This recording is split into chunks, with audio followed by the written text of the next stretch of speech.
Oi, gente, tudo bem com vocês? Vamos continuar nossa aula. Esse vídeo é para explicar o textinho do nosso encontro, né, da nossa reposição do dia 26 de março, tá?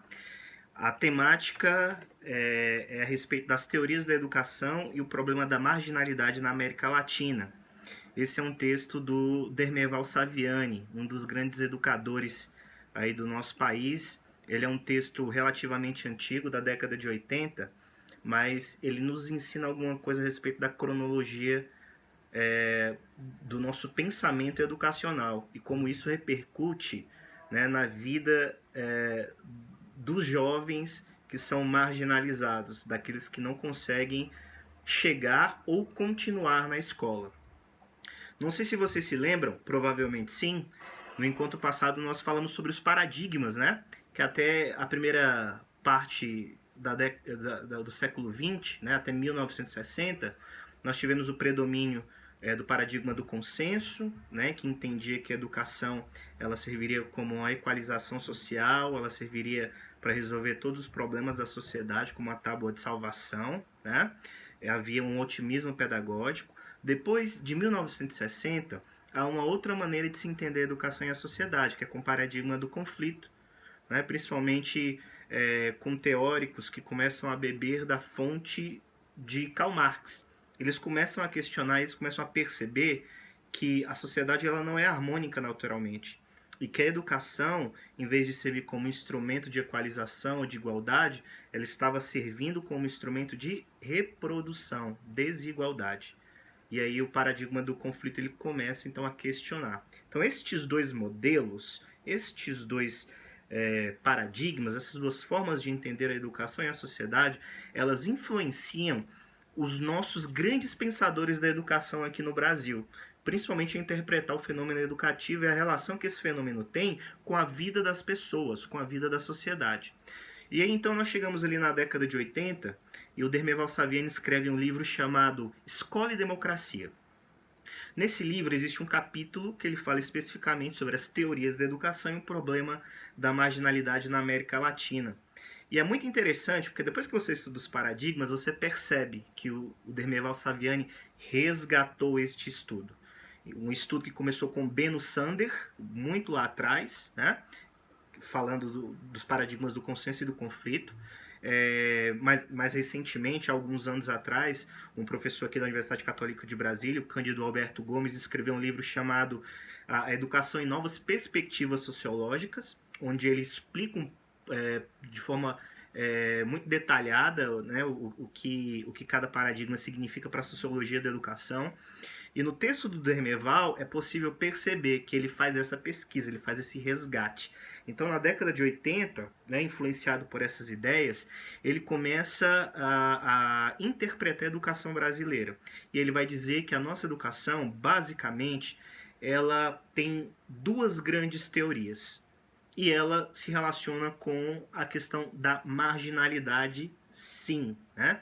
E aí ele apresenta um dado no início do texto que mais de 50% das crianças, né, da época, isso são dados lá de 1900 e da década de 1970 ainda. Então ele se utilizou dos dados da época, né, para justificar a sua tese, justificar as suas teorias. Ele dizia que com essas pesquisas, né, mais de 50% das crianças elas não estavam matriculadas nas escolas na América Latina. E aquelas que estavam tinham problemas gravíssimos, né?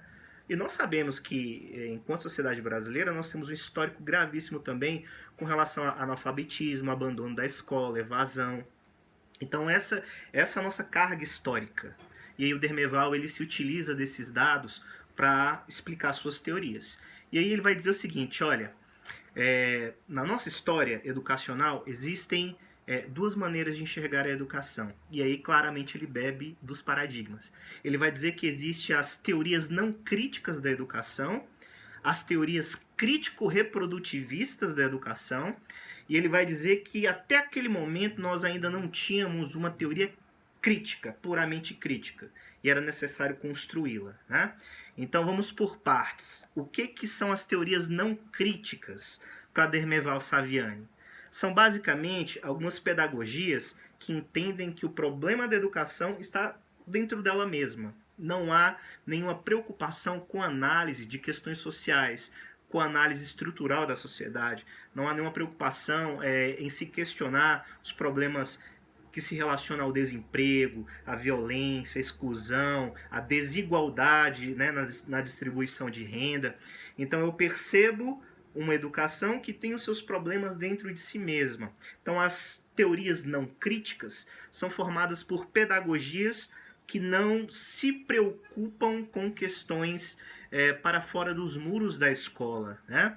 E aí ela vai afirmar, essa teoria afirma, que o problema da marginalidade é um acidente. Porque se a educação ela serve como uma equalização social, ela está a serviço da harmonia, né? E da coletividade, se há marginalização, se há exclusão, é porque é um acidente. Então, se é um acidente, eu posso resolver perfeitamente, né? Fazendo pequenas intervenções. Já na linha crítico-reprodutivista, que bebe lá também do paradigma do conflito, das ideias de Marx, né? Muitos autores, inclusive, se destacam nesse período, como Bourdieu e Passeron, como Althusser, né? Como o próprio Paulo Freire, inclusive. Esses autores, né, marxistas e marxianos, eles começam então a questionar que história é essa de que a educação ela serve como fator de equalização. Isso não existe. E aí eles vão começar a dizer o seguinte, olha, a marginalização e a exclusão das nossas crianças e da nossa juventude não é um acidente. É causada pela própria educação que está a serviço das classes dominantes e que está a serviço de um modelo, de um projeto de sociedade que naturalmente exclui os outros, né? E aí você tem então esses dois embates. E aí o Dermeval ele começa a nos explicar. Então, primeiro de forma didática, né? As teorias não críticas de educação, elas são formadas por 3 pedagogias. A primeira é a pedagogia tradicional, que num primeiro momento para nós aqui tivemos uma experiência religiosa com a chegada dos jesuítas em 1549 e posteriormente essa experiência tradicional ela tira um pouco da roupagem religiosa, da roupagem moral e se veste de uma roupagem mais intelectualista, né? Então o ensino tradicional ele é basicamente um ensino voltado para o ensino de conceitos, para as provas, né, para a formação intelectual do sujeito. Então, para a pedagogia tradicional, que está dentro das teorias não críticas, o que seria a exclusão a ser combatida? Seria a exclusão do sujeito que não compreende o conceito.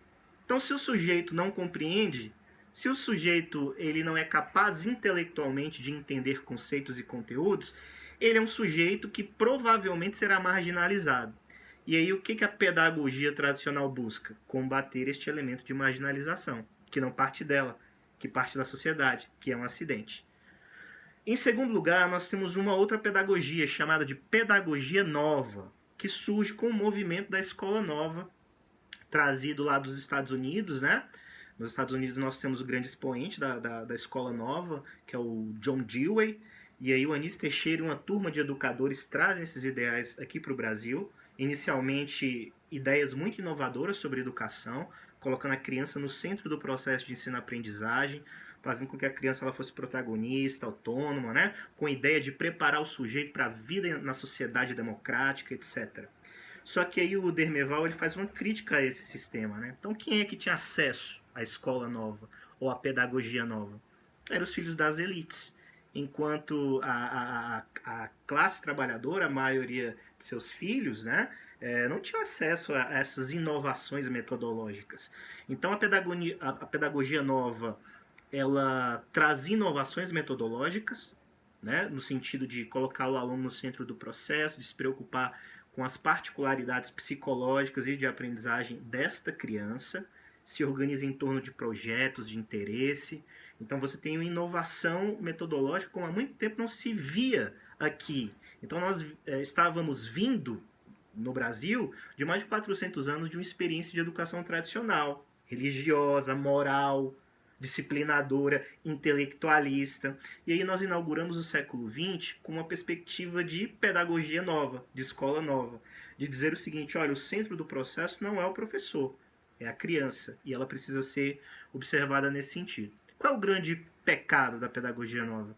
É não olhar para fora de seus muros, como toda e qualquer pedagogia ou teoria não crítica fazia, né?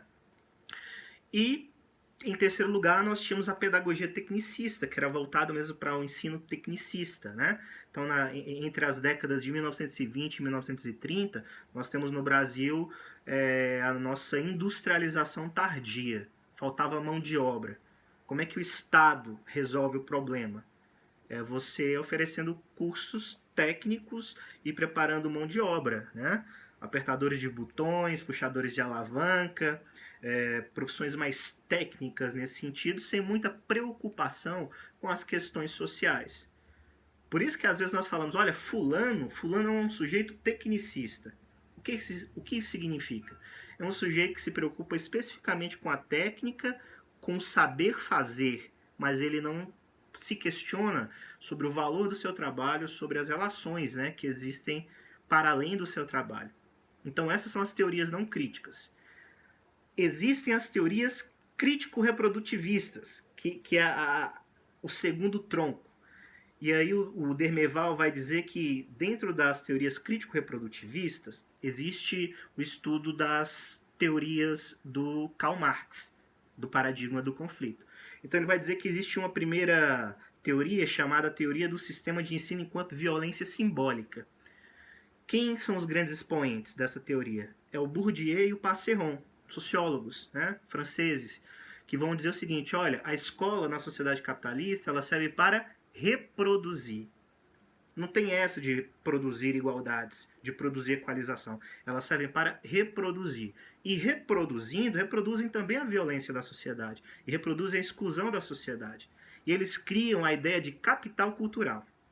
Eu posso ter duas crianças, mesma faixa etária, que cursam a mesma rede de ensino, mas que se estiverem em condições socioeconômicas distintas, elas partem de lugares diferentes.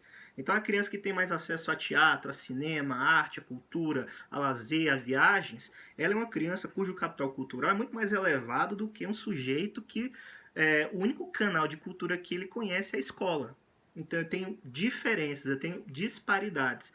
Eu tenho a reprodução de um sistema social que é injusto na própria escola. Esse é a grande crítica do Bourdieu e do Passeron, né, na sua teoria da violência simbólica. Temos uma outra teoria dentro das teorias crítico-reprodutivistas, que é a teoria da escola enquanto aparelho ideológico do Estado. É uma teoria criada por um sociólogo chamado Louis Althusser, e ele vai dizer o seguinte, que a escola e a educação servem como um aparelho ideológico. Como é que a sociedade ela vive de forma harmônica? De forma espontânea? Não. As pessoas elas questionam um pouco porque a escola, enquanto aparelho ideológico, implanta a ideia de que você precisa cumprir o seu papel e que você não pode questionar, né? E aí o Althusser ele fala que além da escola e da educação, você tem outros aparelhos que servem também como aparelhos ideológicos. O esporte, a arte, a cultura. Então tudo aquilo que faz com que o sujeito questione pouco e aceite as coisas como são, atua no nível ideológico, no nível sofisticado. E a ideologia nesse sentido, para Althusser, é uma coisa muito sofisticada, né? Você não sabe que reproduz a ideologia. Você simplesmente a internaliza. Né? Já ouviram a expressão pão e circo? É uma expressão que nasce na Roma Antiga. Né? Quando o imperador percebia que as massas, que o povão estava descontente, com fome, com falta de trabalho, né, com impostos pesadíssimos, o que o imperador fazia na Roma Antiga? Abria as portas do Coliseu, que era o estádio deles na época, né? E fazer com que a população tivesse livre acesso para assistir às lutas dos gladiadores. E aí oferecia pão para a população. Então você acalmava os ânimos e acalmava a indignação social por meio da oferta de pão e da oferta do show, do circo, da luta. Né? Então essa ideia representada por Althusser, de uma ideologia sofisticada que faz com que você não questione, que se apazigue por meio do esporte, por meio da educação, é a grande crítica que ele faz à escola do nosso tempo. E por último, nós temos